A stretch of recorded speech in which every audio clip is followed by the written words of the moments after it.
Incoming transmission. Picture this. A recording studio somewhere far, far away.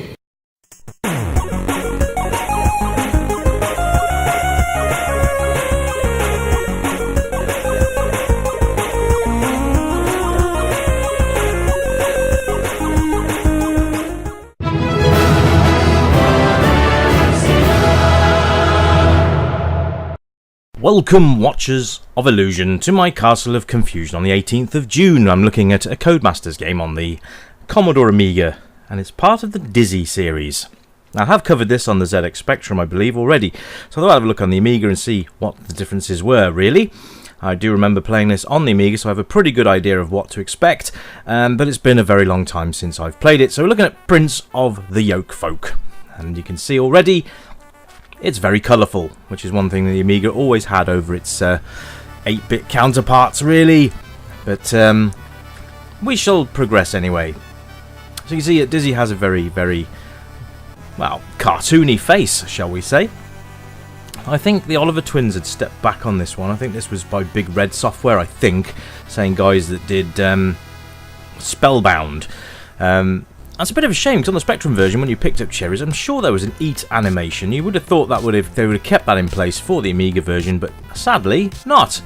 So you can talk to all these weird and wonderful characters that you can see spotted around the world. I've got to say, the UI is very striking. I love that at the top. You've got the ogre there, and you've got Dizzy with his helmet on, which he never actually wears during the game, which would have been quite cool, actually, to see Dizzy wearing something different. An egg with boxing gloves and red boots. Yes, we've seen that before. So there are a variety of items, as you can probably imagine being a Dizzy game, that you've got to find and use in the right locations to be able to progress and complete the game. Now you'll see that there's a variety of things like cherries. Now once you've consumed, I think, 30 cherries, that is basically game completion, or at least it allows you to complete the game properly with 30 cherries. Stars and coins, they just give you bonus points, and yeah, that's about it really for those. So it's all about finding the right items to use at the right time in the right place and progress and hopefully be given other items as well. And that's kind of one of the first things that happens in this Dizzy game, is that, say for example, you pull the thorn out of the lion's paw, he will give you the thorn, which will then come in useful later on. There are a majority of puzzles in this, although this being probably one of the shorter Dizzy games in the series, which is quite a shame really, because it's probably easy to complete this within, I would say, within an hour, as long as you know sort of what you're doing and where you're going. The puzzles aren't overly complex, so this is probably more suited towards a younger gamer, but if you're a fan of the Dizzy series, you're going to like it anyway because it's Dizzy. Fairly obs. Anyway, so let's have a look. So it's all very nicely done. The animations are really cutesy and nice. The sort of backgrounds and scenery and stuff's really nice as well. Like I said, with the puzzles, some of them are self-explanatory and some of them will have you scratching your head a little bit. But most items, I do believe, are useful. So I don't think there's any red herrings in this one, though I could be mistaken. So I'm going to be giving you about 10 minutes worth of game and having a bit of a commentary over the top, stating my views. As if you're new to the channel, that's what you can expect. If you're not new to the channel, then I'm just teaching you how to suck eggs, really, aren't I? But never mind. Here we go. So Dizzy being as excellent as he can be, I kind of like this. There's a few pixel perfect jumps though, that being one of them. Because if Dizzy rolls, he'll roll into the water, which is a bit of a problem. You can upgrade the boat later on. I don't want to give you too many spoilers, because if you're actually going to be playing the game yourself, I don't want to really show you how to do it. There are certain things you are going to see how to do, because I've got to do it. I can't just stand around and review a static screen. So we're going to have a little bit of a playthrough, but it won't be the full playthrough. There's Pogie the Huffle, or Fluffle, something like that. Pogie the Huffle, I think. But we'll catch him later on. Now there's two things you need to catch Pogie.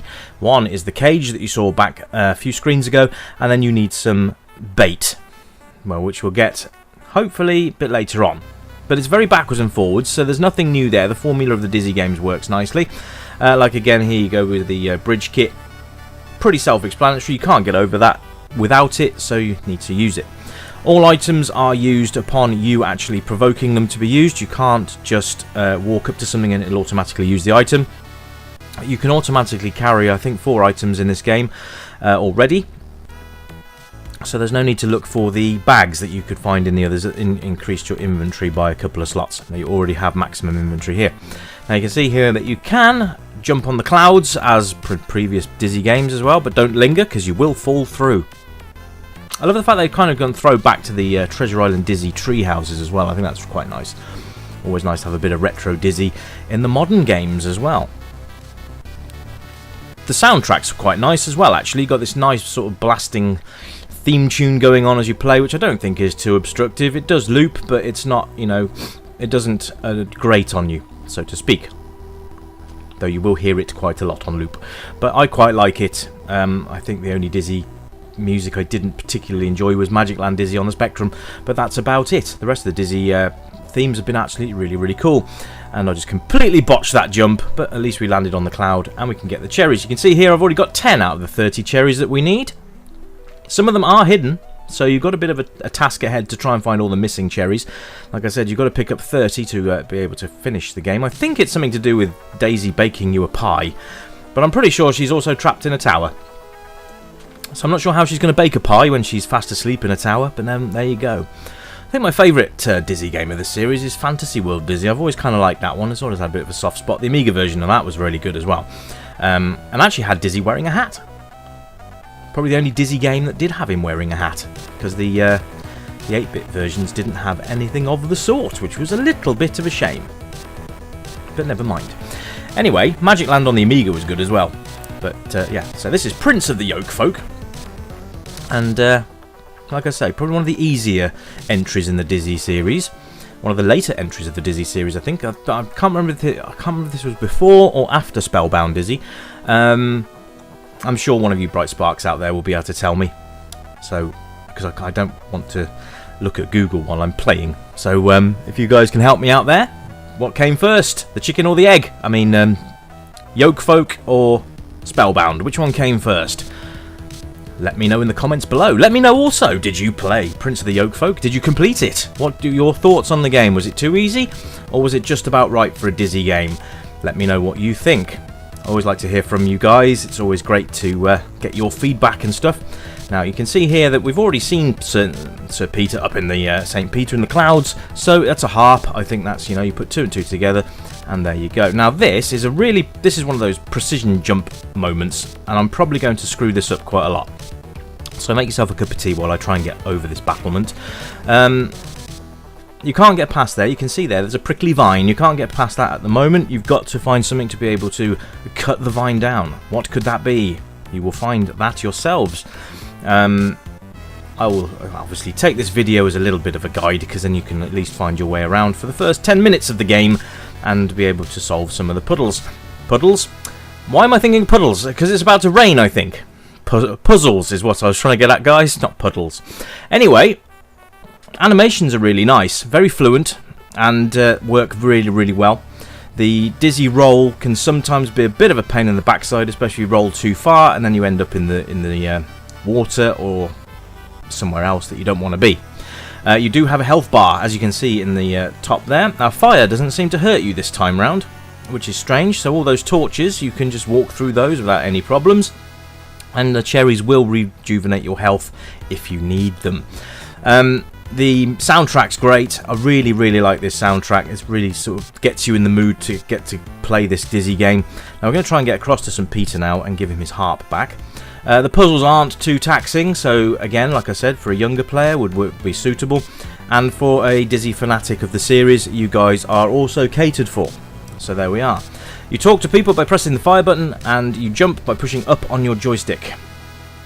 Then it's left and right, and that's all you've got to think about for the controls. So all in all, it's a really nice entry into the Dizzy series and the Dizzy world. I think you guys will enjoy it. Give it a go anyway. That's what I would say. It's a bit different to your usual Dizzy games, I think, because these were the new developers, and I think you should give it a go. And that was such a fluke. Anyway, guys, that's around about it for Prince of the Yolkfolk on the Amiga. Hope you've enjoyed the review. Hello to all you new subscribers out there. Great to have you along, and always a pleasure to say hello to my existing subscribers. You guys rock. Thank you very much for supporting the channel. Anyway, that's about it from me. I'll be back with a brand new review soon. You take care, keep it retro, and I'll be back soon. Bye for now!